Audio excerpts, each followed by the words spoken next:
Buletin Didik 22 Oktober bersama saya Zati Zubir. Assalamualaikum dan salam sejahtera. Malaysia menjadi antara negara yang memberikan suntikan vaksin COVID-19 kepada remaja terpantas di dunia. Menteri Kesihatan Khairy Jamaluddin berkata, 80% remaja berusia 12 hingga 17 tahun telah menerima sekurang-kurangnya dos pertama vaksin Pfizer dalam masa kurang 2 bulan. Dalam ciapan di Twitter hari ini, beliau menzahirkan ucapan terima kasih kepada Timbalan Menteri Kesihatan, Datuk Dr. Nur Azmi Ghazali, Timbalan Menteri Pendidikan, Datuk Dr. Mahan Sun dan Jawatankuasa Petugas Khas Imunisasi COVID-19 Remaja yang bertanggungjawab mengendalikan vaksinasi untuk kumpulan itu. Menurut data portal COVID Now, lebih 1.36 juta remaja berusia 12 hingga 17 tahun atau 43.4% telah lengkap divaksin setakat semalam. Manakala lebih 2.52 juta remaja menerima sekurang-kurangnya suntikan dos pertama vaksin sejak PICK remaja dilancarkan pada 8 September lepas. Sebanyak 235,607 dos harian vaksin diberikan semalam melibatkan golongan dewasa dan remaja, menjadikan jumlah kumulatif pemberian dos vaksin di bawah PICK sejak dilancarkan pada 24 Februari sudah melebihi 48 juta. Dalam pada itu, usaha pemberian dos penggalak program imunisasi COVID-19 di Sabah terus dipergiatkan membabitkan petugas barisan hadapan. Disandarkan 3,000 individu terdiri daripada petugas kesihatan, anggota keselamatan serta pihak berkuasa tempatan dijangka menerima dos penggalak masing-masing. Sampai 20 hari bulan November, kita akan berikan kepada frontliners dulu. Dimulai dengan frontliners kesihatan dan juga pihak hospital. Kemudian kita telah pun mengedarkan Google Form kepada jabatan-jabatan yang sama-sama ambil pada bulan Mac yang lepas. Tambahnya, golongan yang bakal menerima dos penggalak itu ialah 30,000 warga emas bermula 21 November. Jabatan Kesihatan Negeri bersama Pejabat Kesihatan Sandakan turut memperkenalkan inisiatif pemberian vaksin dari rumah ke rumah Rapid Assessment Vaccination Operation RAVO mulai 4 Oktober lalu. Sehingga Selasa lalu, 75 lokaliti telah dilawati pasukan RAVO. Antaranya kawasan perkampungan setinggan, perkampungan asal tempatan dan lokaliti jangkitan dan kematian tinggi COVID-19. 3 mahasiswa dari Fakulti Undang-Undang Universiti Melaya UM mengharumkan nama negara apabila mengungguli anugerah kertas persidangan terbaik di Persidangan Pertukaran Belia Undang-Undang Antarabangsa 2021. Persidangan itu dianjurkan Jabatan Kehakiman Hong Kong DOJ dan Persekutuan Pertukaran Belia Undang-Undang Antarabangsa secara dalam talian pada 11 September lalu. Delegasi Malaysia ke persidangan itu diwakili 3 mahasiswa, Lim San Sian, Geoffrey Mosio dan Jowina John. Ia memberi peluang kepada golongan belia berkongsi pendapat mengenai sistem kehakiman negara masing-masing. Bertemakan akses kepada keadilan, kunci kepada masyarakat inklusif dan pembangunan mampan. So saya rasa semua diskusi itu memang sangat positif dan saya ingin showkan supaya rakyat Malaysia, terutamanya belia, terus bergiat aktif dalam menyertai pertandingan dan juga aktiviti supaya kita dapat mengharumkan nama negara dan juga dapat mengasah bakat diri. Lim, Geoffrey dan Jowina turut menerima penajaan penuh ke Hong Kong dan menghadiri Hong Kong Legal Week 2022 sebagai hadiah bagi anugerah kertas persidangan terbaik. Mereka mengalahkan delegasi dari 11 negara, antaranya Indonesia, Thailand, China, Korea Selatan, Vietnam dan Hong Kong. Dalam pada itu, 3 pelajar Kolej Vocational Keningau Sabah pula berjaya mengetengahkan idea troli pelbagai guna di persidangan dalam talian International African Conference on Current Studies of Science, Technology and Social Sciences anjuran Bani Walid University Libya. Alat itu boleh digunakan untuk fungsi-fungsi tertentu termasuklah memindahkan komponen kenderaan seperti kotak gear ke ruang kerja untuk diselenggarakan. Pasukan tersebut terdiri daripada 3 pelajar teknologi automotif, Veronica Kawang, Jeffrey Kapita dan Iggy Sanlikel. Pengubahsuaian troli yang selalu digunakan oleh mekanik kereta adalah untuk mengurangkan risiko insiden yang tidak diingini. Semasa mekanik melaksanakan proses penyelenggaraan secara manual tanpa peralatan tertentu. Alat ini boleh memindahkan komponen-komponen berat dan boleh mengangkut objek sehingga 150 kg berat maksimum. Dengan kos sekitar RM850, alat ini direka untuk menjadikan kerja-kerja penyelenggaraan lebih efisien sekaligus dapat menjimatkan masa. Sebagai usaha membantu pelajar sekolah merealisasikan impian, terutama dari segi kerjaya, Arus Academy menganjurkan pertandingan program Kejar Impian secara dalam talian. Program di bawah inisiatif pendidikan keuangan Fund for Life itu turut bertujuan membina pelan kukuh bagi mencapai matlamat mereka termasuk mengambil kira aspek keuangan. Menurut Ketua Program Fund for Life, Alina Amir, golongan belia khususnya pelajar memerlukan platform untuk membantu mereka mengetengahkan bakat sekaligus dapat mengembangkannya dalam mencari peluang kerjaya pada masa akan datang. Antara perkara yang paling penting sebenarnya dalam pengurusan kewangan adalah mengenal pasti matlamat hidup kita. Apa perkara yang memberikan kita semangat dan inspirasi untuk terus berusaha. Melalui program Kejar Impian, kami menggabungkan matlamat hidup dengan literasi dan kemahiran kewangan. Program Kejar Impian mempunyai 2 sesi utama. Sesi pertama adalah sesi inspirasi, di mana anak-anak meneroka kejayaan impian mereka melalui interaksi dan bengkel kemahiran bersama mentor dan sifu. Daripada sesi inspirasi ini, murid dapat belajar kemahiran yang betul-betul perlu untuk mereka ada untuk berjaya dalam kerjaya ini. Sesi yang kedua adalah sesi pelan impian, di mana murid mengenal pasti langkah-langkah yang perlu mereka ambil untuk mencapai kejayaan impian mereka. Ini termasuk cara mereka menguruskan kewangan. Secara tidak langsung, literasi kewangan menjadi sesuatu yang penting dan bermakna untuk mereka. Tambahnya, program tersebut mengetengahkan 5 kerjaya impian berdasarkan minat golongan belia zaman kini, iaitu kerjaya sebagai content creator atau pencipta kandungan, artis visual, host TV, pemain permainan video atau gamer dan usahawan. Sementara itu, beberapa individu atau mentor industri juga akan berkongsi tips dan memberi inspirasi kepada peserta secara maya. Setakat ini, program Kejar Impian menerima penglibatan 189 peserta dari setiap negeri. Pada masa sama, mendapat sokongan pihak bahagian sukan, kokurikulum dan kesenian Kementerian Pendidikan KPM. 10 penyertaan di peringkat akhir telah membawa pulang wang tunai sebanyak RM4,800.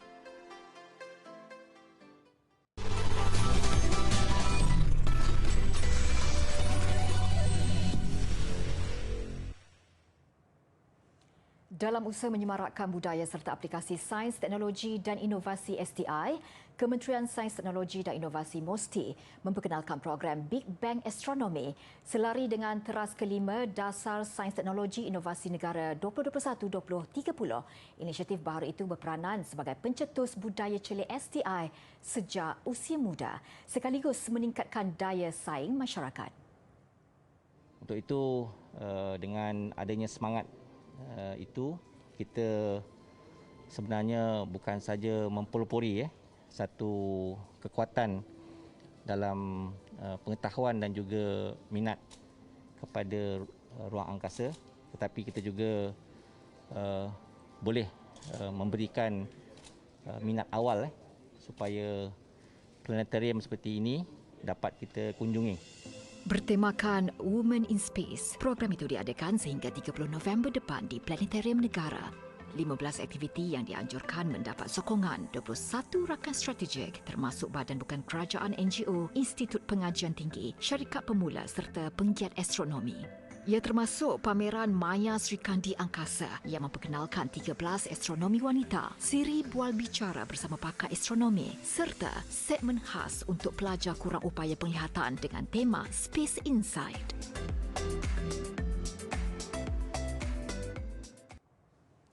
Dalam memastikan negara terus membangun secara mampan seiring dengan pengagihan ekonomi yang adil, saksama dan inklusif di semua peringkat masyarakat, Jabatan Pendidikan Politeknik dan Kolej Komuniti JPP-KK di bawah Kementerian Pendidikan Tinggi mendirikan kampus satelit Kolej Komuniti at Parit Sulong. Kampus yang terletak di Taman Industri di Kabin Medan Niaga Seri Sulong Batu Pahat Johor ini menyediakan latihan semula kemahiran dan meningkatkan kemahiran secara berterusan di kawasan sekitar. Menteri Pengajian Tinggi Datuk Seri Dr. Nuraini Ahmad berkata, inisiatif berkenaan juga mendukung prinsip panduan 6 Masyarakat Peri Belajar yang merupakan salah satu panduan teras strategik Wawasan Kemakmuran Bersama WKB 2030. Kampus satelit ini menawarkan pelbagai kursus pendek dalam bidang perniagaan dan keusahawanan, jahitan dan pakaian, komputer dan teknologi maklumat serta catering dan sajian. Sasaran peserta kursus pendek itu adalah komuniti setempat dari kumpulan isi rumah B40, orang kurang upaya, ibu tunggal, warga emas dan golongan belia. Selain itu, ia juga platform rasmi menyebar luas maklumat mengenai program pengajian sepenuh masa, pembelajaran sepanjang hayat dan ilmu keusahawanan yang dikendalikan oleh kolej komuniti kepada masyarakat di Parit Sulong. Raja pemerintah yang arif tidak memerlukan sebarang tambahan kuasa sekiranya 3 hak raja berperlembagaan dikendalikan secara bijaksana dan berhemah. Timbalan yang di-Pertuan Agong, Sultan Nazrin Shah bertitah hak itu adalah hak untuk menyampaikan nasihat dan pandangan, memberi galakan serta dorongan, memberi peringatan dan teguran. Titah baginda, amanah dan anugerah ilahi yang disertai peranan dan tanggungjawab wajib dilaksanakan raja pemerintah sesempurna mungkin agar rakyat merasakan institusi raja kekal relevan. Sejarah telah mengajar bahawa tahta akan hilang dan tinggal kenangan apabila raja pemerintah enggan menerima nasihat yang betul, disalah nasihat atau terasing, seterusnya gagal mendampingi, memahami denyut nadi rakyat. Hubungan harmoni serta semangat saling menghormati dan memahami antara institusi istana dengan institusi rakyat berlandaskan perlembagaan juga perlu dipelihara. Baginda bertitah demikian pada majlis pelancaran buku Siri Titah Sultan Nazrin Muizzuddin Shah di Dewan Bahasa dan Pustaka DBP di Ibu Negara semalam. Dalam pada itu, Menteri Kanan Pendidikan Datuk Dr. Razzie Jidin merafak setinggi-tinggi penghargaan dan ucapan terima kasih kepada Sultan Nazrin Shah atas perkenan berangkat mencemar duli ke majlis pelancaran berkenaan. Datuk Dr. Razzie berharap segala pendirian, pemerhatian, teguran, nasihat dan saranan baginda yang dizahirkan dalam buku tersebut dapat dijadikan panduan. Beliau juga merakam ucapan tahniah kepada DBP atas usaha membukukan Siri Titah Sultan Nazrin Muizzuddin Shah. Buku ini mengandungi 36 koleksi titah baginda yang menyentuh tentang institusi raja, takbir urus dan masyarakat serta kebudayaan. Kesemuanya merupakan titah yang telah dizahirkan semasa kapasiti baginda sebagai Raja Muda Perak. YDP Majlis Agama Islam dan Adab Melayu Perak, pemangku Raja Perak sehingga dimasyurkan sebagai Sultan Perak ke-35, iaitu dalam tempoh 9 Ogos 2009 hingga 5 Oktober 2016.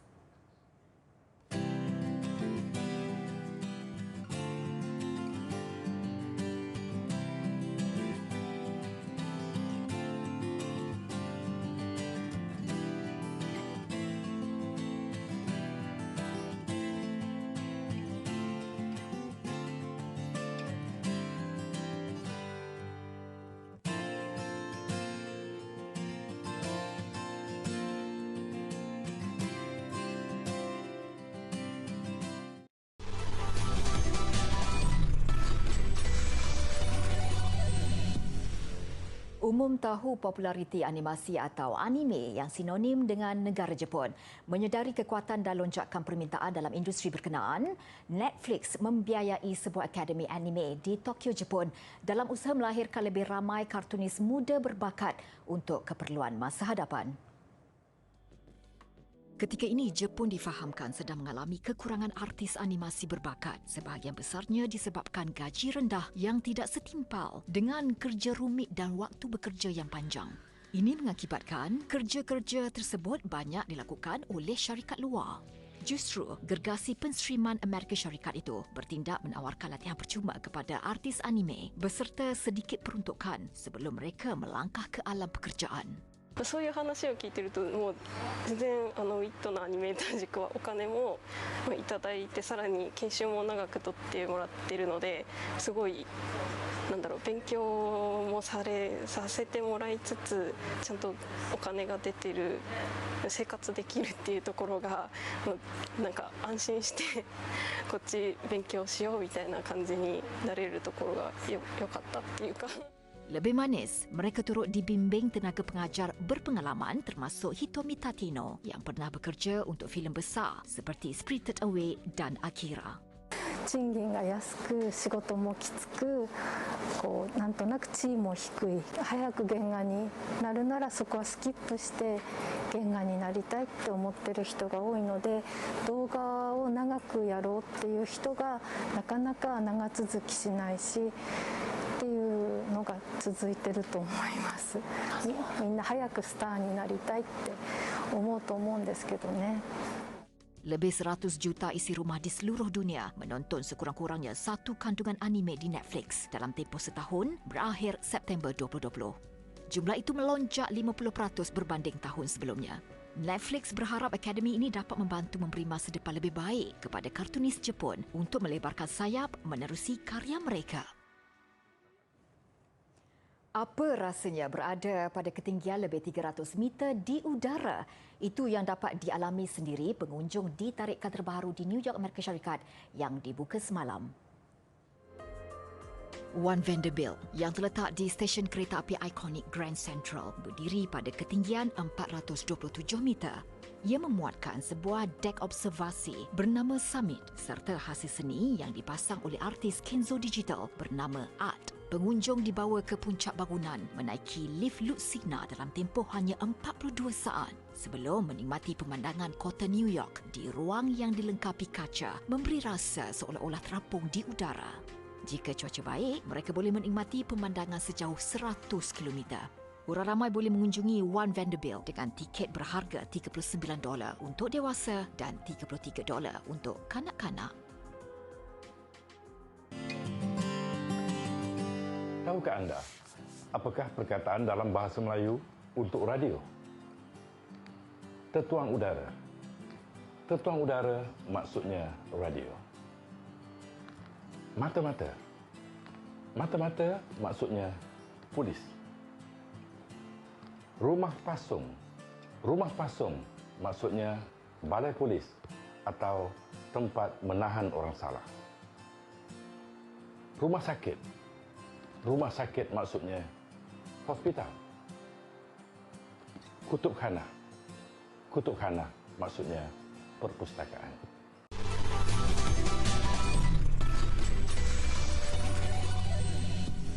Kelaporan sukan, juara Liga Prima 2021 Negeri Sembilan FC NSFC tidak dapat meneruskan saingan Piala Malaysia musim ini selepas 20 pemain dan 4 pegawainya positif COVID-19.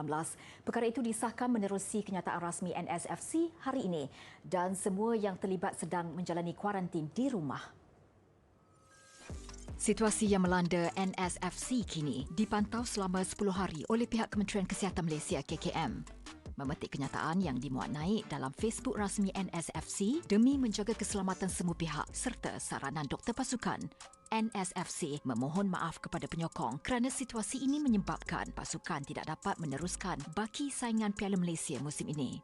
Bagaimanapun, tiada maklumat terperinci senarai nama pegawai dan pemain yang dijangkiti.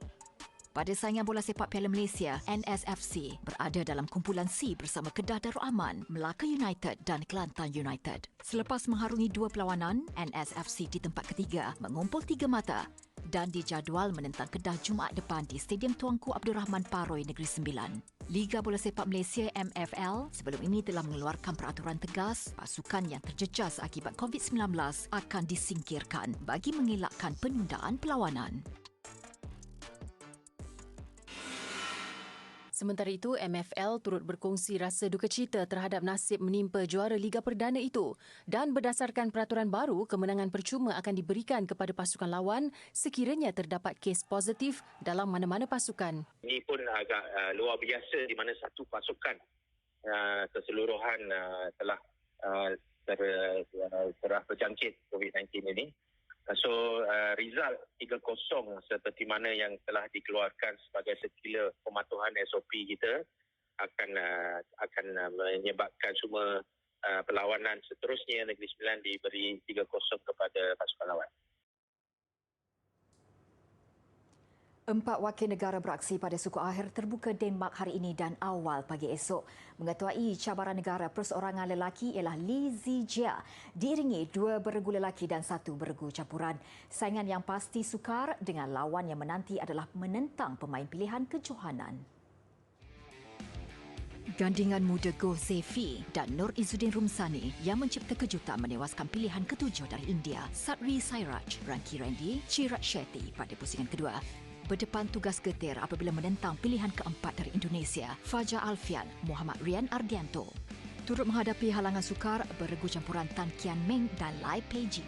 Mereka mengenepikan pasangan Korea Selatan pada pusingan kedua bakal menentang pilihan keempat dari Jepun, Yuta Watanabe dan Arisa Higashino.